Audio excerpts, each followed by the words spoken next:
Well, hello and welcome to the Bumper to Bumper podcast. I'm Dave Riccio, co-creator of Bumper to Bumper Radio and your host of the Bumper to Bumper podcast. I am joined by John Riggle, my co-host, and together we are putting you in the know when it comes to your car. Both John and I have been doing this a long time. You know, I started at 16 years old. I am now, I rebuilt my first motor on my dirt bike a lot younger than that. Yeah. 10 or 12, Yeah. somewhere in there. But I've been working with mechanic and things for a long time. 47 years old, and I'm not going to tell people how old you are, John, but you've been doing this a long time too. Yeah. That's the number one question people ask me. Hey, how long did it take you to diagnose that? Like 45 years. It's totally experience. Yeah. It's totally experience. And there is no substitute for experience. And, we've got Santiago here. He's younger. And sometimes he surprises me, the stuff that he pulls off. I'm like, you figured that out? He's like, yeah. Yeah. I'm impressed. Yeah, he's a sharp kid. So once in a while, you got a youngster that's got it figured out, but there is no substitute for experience, because when these guys get in trouble, the first thing they do is they come find you. Hey, John, what do you think? Because you've already won that T-shirt a few thousand times over. Yeah. So and that's called using your resources. Right. If there's a guy next to you that might know the answer, good idea to ask him. Well, diagnosis is a big topic, and it all starts with that check engine light. And John, what the heck is a check engine light, and how do we get there? Well, okay. The check engine light or service engine soon light. It's an amber light that lights up on the dash. Looks like a little view of the engine, but we have to be careful with that because there's lots of warning lights. Okay, but the check engine light, and a lot of people refer to it as the emissions light. Okay? Right. Well, that was originally the initial intent, was the check engine light would illuminate if there was a problem with the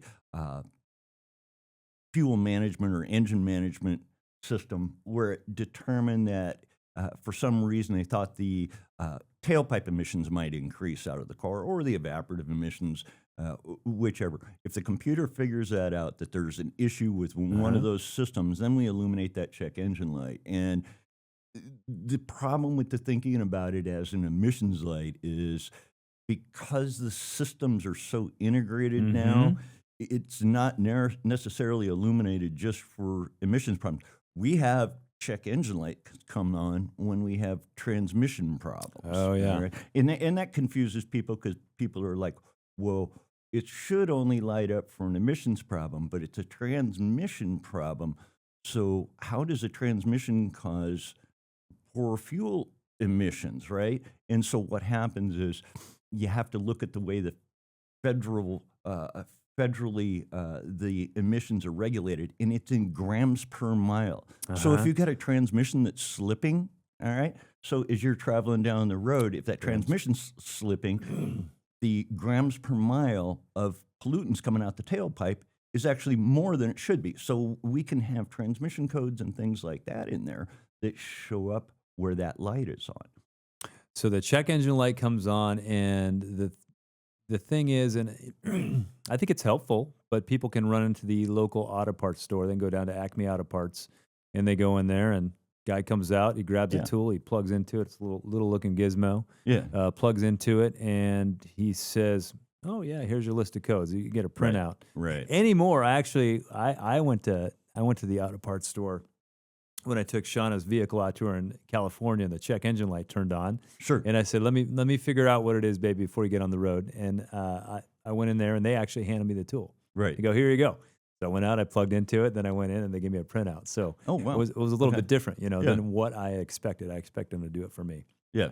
And people are actually buying these tools themselves. Oh, yeah. That scan that they do is, it's not the same as the scan that we do here at the shop. Why? Yeah, we have to be careful with that, because that check engine light was part of, that was actually a plan to get like a nationwide emission test, really, is really what that wound up being with that check engine light and stuff.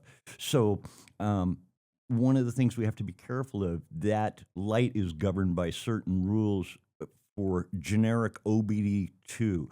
Now, the manufacturers can do, we have two diagnostic systems. We have a generic global OBD2 diagnostic system, and then we have enhanced diagnostic systems. The enhanced diagnostic systems don't necessarily always follow the same standards as the global OBD2. Global OBD2 is a standard, it's a specification.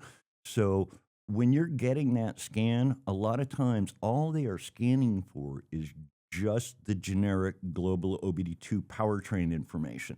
So you won't necessarily get codes in other systems. Right. The ABS traction control transmission may be all tied into that, but you may not see those enhanced codes in that scan that they do. And that requires a different approach and different tool to get to those codes. And so when you see that, the only thing you have to keep in mind is you're only seeing part of the picture. There's a bigger picture to it, So when I scan cars, I scan every module in the car, every single time, because a lot of times there'll be codes in other modules that give us clues as to what's going on, because it's all so integrated. So you just have to be careful with the quick scan. Well, talking about some of these modern cars is that traditionally a check engine light would come on, and some people didn't even see it. In the modern car, let's just take a Toyota for instance.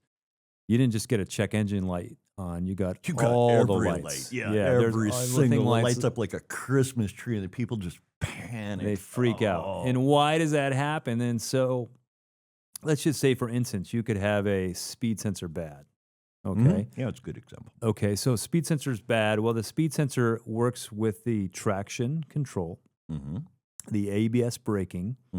I'm trying to think what else. It may also play into all the ADAS stuff, all the driver assistance stuff, the lane departure warning, the distance maintaining cruise. Because if we're not sure about speed sensors and stuff, we don't want to we got to turn that off. We're going to turn all that stuff off, and we're going to turn all those warning lights on. So we get them electric power steering.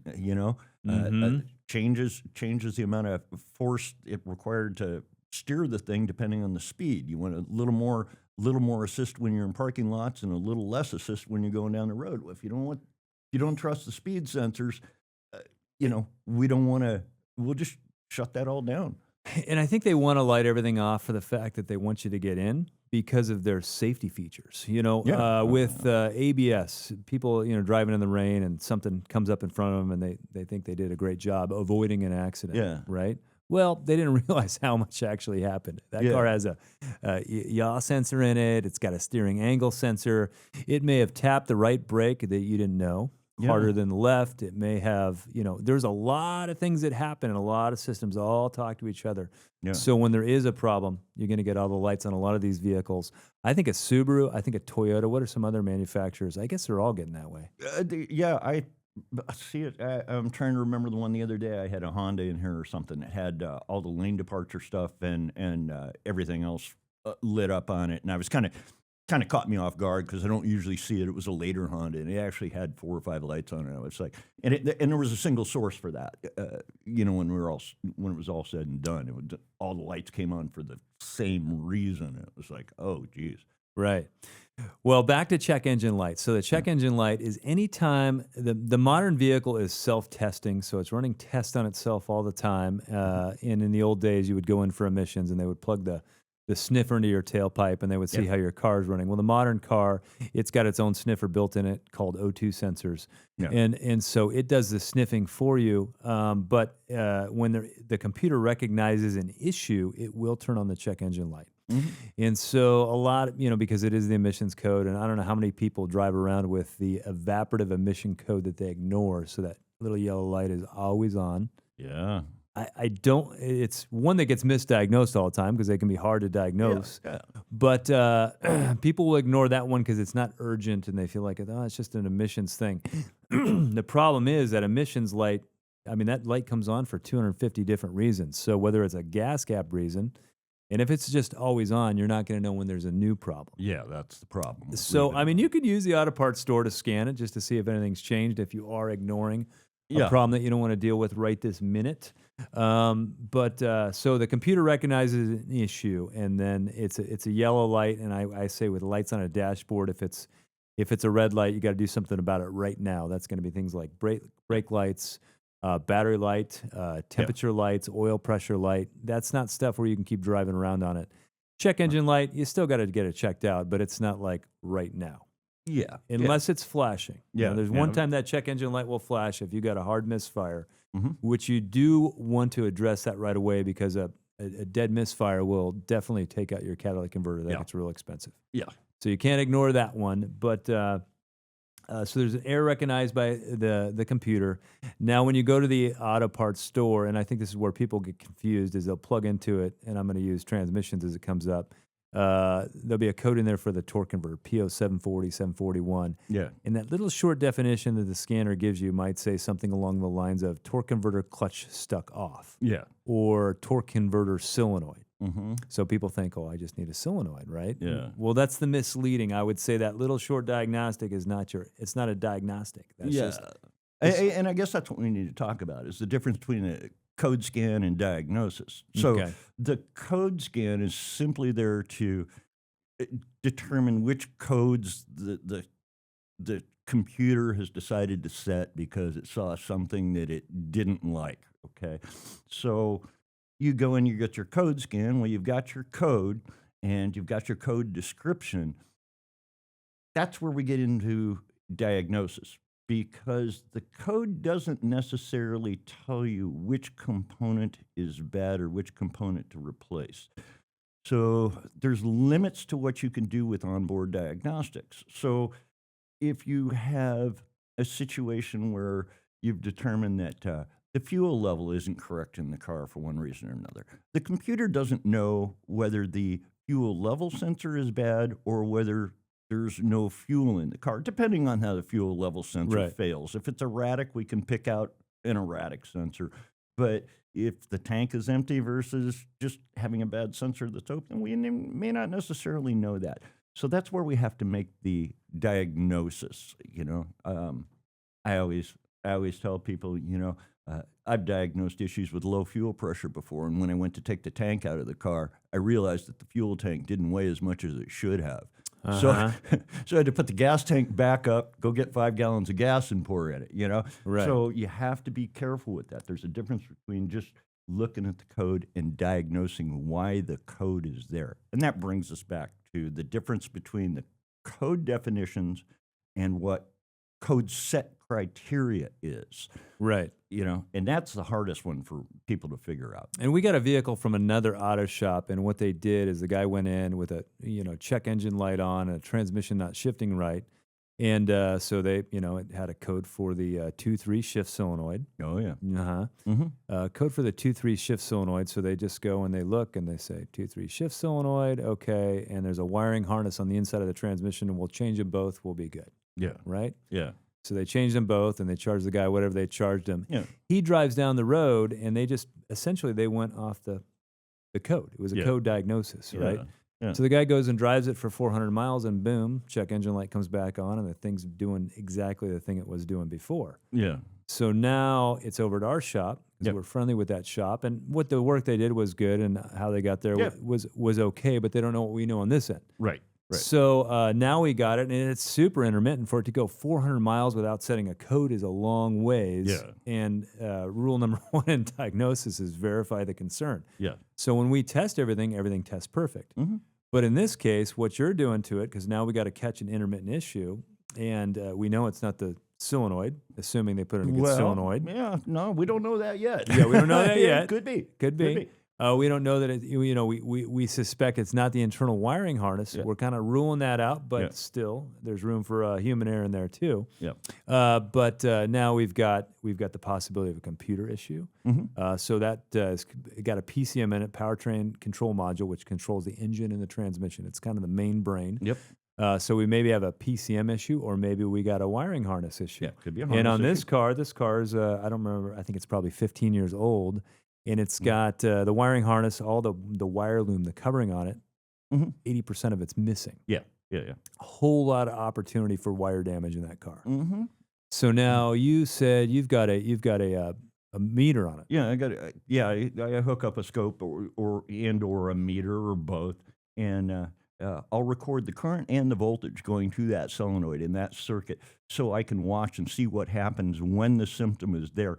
But the other thing I'm going to do, and I have to do it, but I haven't done it yet because when we've got an intermittent problem like this, we want to go very carefully. You can inadvertently clear a short or something like that, or you can move a wire harness just far enough that it'll never duplicate again. So I have to be real careful with it. So I hook up to the circuit, I monitor the current and the voltage while I've got the circuit energized, and then I've got to go around and gently wiggle the harness. We're doing a visual inspection. We're moving harnesses. We're going to check pin fit at some point on the connectors. There's a lot of things that we have to rule out here, but we always want to be set up so I can record the information so I know when the problem occurred. So it gets it can be a little tough with an intermittent like this. And the other thing we have to consider, this is one of the ones where the ignition switches used to go bad. In general, when the ignition switches went bad, they would set codes for all the solenoids. But I have seen them where you had just enough resistance in the ignition switch that it would pick out one solenoid. When that one combination of solenoids came on, it would pick out that one solenoid and do one code. So that's one of the first places I went to on this one, because the ignition switches are a pattern failure. So a lot of times I'll pull the covers off of the column, grab the ignition switch, wiggle it, see if I can get it to act up. This one didn't act up, but I still can't rule it out. Well, this is where some frustration will come in for you as the consumer, because we talked about, a code scan, and we're talking about diagnosis. So the first thing that happened here was they got a code scan, and, technician says, hey, I got a 90% chance that's it. Yeah. Right? Yeah. So he goes that direction. Yeah. And that's fine. If that worked out, he would have been the hero, and we got the car in and out right away, right? Right, yeah. Well, now that it's at this shop, we've got to start over, right? Yeah. So the code set is, or the check engine light is step one of what may be a 5-step process, because you're talking about hooking up current voltage, you're talking about graphing, you're talking about wiggling wiring harnesses, you're talking about taking covers off the column and doing all that stuff. That's diagnosis, right? And you're not going to see those numbers that you're gaining from plugging the scanner. And that's a misnomer that people say, well, you just plug in, it tells you what's wrong. Yeah, not so much. And this is doesn't work like that. This is kind of an interesting fact. Is probably half the cars that we diagnose, there's no code in there to start with at all. Yeah. So we got nothing. I mean, it's like, we got to have some seat of the pants feel. We got to have some experience. Well, there's plenty of times I'm looking to see why there isn't a code that I think should be there.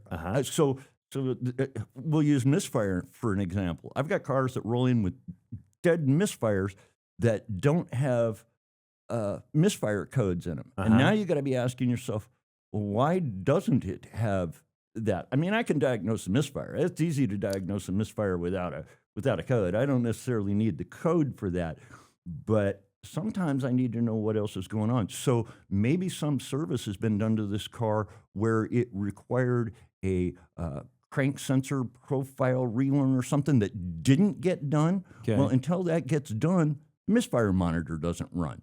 So you can have a car that has a solid misfire, should have a blinking check engine light at some point driving it down the road, and it's just not there. Well, that's because the misfire monitor's been disabled for one reason or another. And we do it with low fuel levels, too.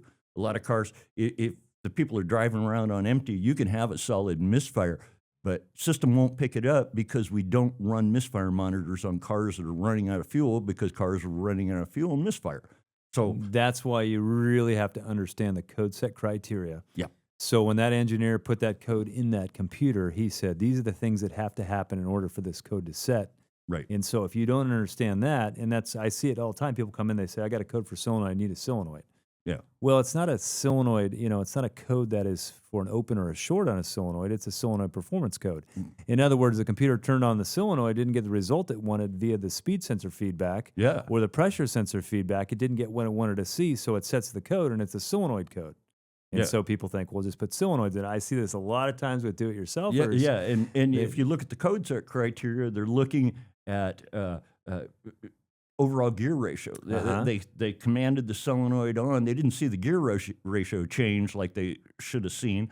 So now all of a sudden they're going to set this code that's solenoid performance code. Okay, well, that may not be a solenoid. That could be a clutch that's not Right. working. So two totally different things. So Two there's- totally different things, and that's the frustration. And sometimes the code will get you there. And I would say the more modern the vehicle. So let's take a car with 60,000 miles on it or 70,000 miles on it. It's got a code for, I don't know, mass airflow sensor. Okay. I don't. That may very well be a bad mass airflow sensor. Could Could. be, yeah. Could. I mean, there's more high likelihood. But now you take a vehicle with 150,000 miles on it that's had 20 different technicians under the hood and a whole lot of, there's a whole lot more possibility and patterns of failures and that type of thing. So I feel like the older the car gets in its life cycle, the less the code applies because there's extenuating circumstances because we don't have a perfectly functioning vehicle already. Yeah. So yeah. now is that system really operating properly? Yeah. Well, and again, back to the codes. We have to be careful with the codes because there's different mass airflow codes, right? Okay, just to use that for an example. Okay. So, some of them are mass airflow performance codes. So that could be a torn air inlet boot, the rubber boot that connects the mass airflow sensor to the throttle body. Okay, so you can set them for that. I've seen bad PCV valves that were stuck open cause, airflow issues that set a mass airflow sensor performance code. So you can put all the mass airflow sensors on it you want. You can buy them from anywhere you want, and you won't fix that car. Right. Okay. So, but there's also circuit codes for that mass airflow sensor. So two totally different things. One of them's a wiring issue or an electrical issue with the mass airflow sensor or the PCM possibly, and the other one is something outside of that. It's not going to be. It's not going to be that component. Right, for sure. So there's a whole lot to code diagnosis. What is a diagnosis? We talked about generic codes versus more specific codes. And one of the things, too, to understand is that a vehicle has a lot of different modules on it. So we got a module for the body control module.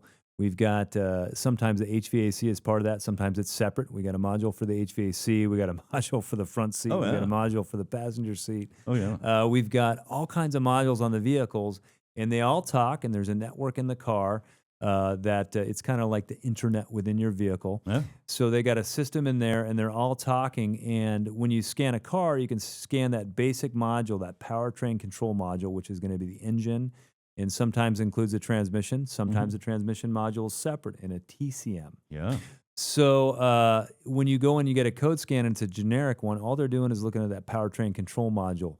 Now, when you scan the complete car, literally the scanner dials up each and every address, and you print me off about 10 pages on every car you give me. Yeah. So we have a lot of people come in, and I'll go for road tests with them, right? And I'll ask them, and they'll say, well, yeah, I stopped by AutoZone and I had them pull codes. So it says there's a transmission problem. And I said, what code did you get? PO700? Yeah.